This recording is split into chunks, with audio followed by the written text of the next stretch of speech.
Retired Army Lieutenant Colonel Daniel Davis is a senior fellow at the Defense Priorities think tank. Thank you for being in focus today.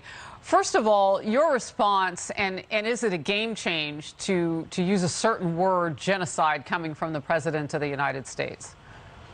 You know, I honestly don't think so, because, I mean, there's already so much emotion tied to this whole thing, especially after Abuja. It doesn't matter what you call it. When you see those horrific images of civilians just being killed left and right, it almost doesn't even matter how it happened. But you see that it's a direct, explicit result of the Russians' war into Ukraine. And so whether you call it genocide or just, war crimes, whatever word you want to use, it doesn't change the outcome. What matters right now, though, I think, is that the United States has to be very disciplined and make certain that we don't get too carried away with emotion, that we go beyond what we need to do, what we have done, which is provide Ukraine with extraordinary levels of ability to defend themselves, and risk potentially getting involved in this to where we possibly have a direct conflict with Russia, which of course could go nuclear after that. And we simply cannot take that chance. The cost to the United States would be too great. You mentioned nuclear, and something horrible could happen before then, and that could be chemical weapons. And so investigations being talked about now, reports of Russia possibly using chem weapons. Secretary of State Antony Blinken was talking about that. Let's watch together. We had credible information that Russian forces may use a variety of riot control agents, including tear gas, mixed with chemical agents that would cause stronger symptoms, to weaken and incapacitate entrenched Ukrainian fighters and civilians as part of the aggressive campaign to take Mariupol. We're in direct conversation with partners to try to determine what actually has happened.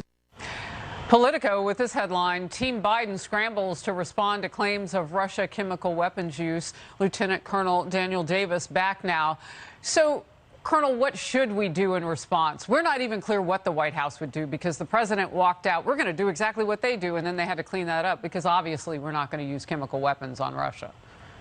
Right, that's exactly right. And what we have to do is to respond in non-kinetic ways that we can. And there's frankly not too many levers left, because we've sanctioned them already to levels that we've never sanctioned anyone before. But there's almost always other things that you can do. Oil and energy. But it is, again, it's critical not to use anything that's going to be kinetic. Oil and energy. Why don't we do that? I mean, exactly. Those things are, and there's lots of discussion on that very thing. And that is one of the very painful levers, because that would directly cut off some of the last streams of revenue for Russia. But of course, that has a double edge, because that will also potentially cause lots of trouble for our allies economically in Europe and even in the United States. So you have to wield that tool very carefully. Look, we're all going to have to get off this oil coming out of Russia. Like, we're all going to have to do it. We can't be holier than thou and expect Europe to do it because they're in vicinity. Russia, up until 8 weeks ago, was the third largest supplier of oil for the United States. Like, we've got to get off this oil.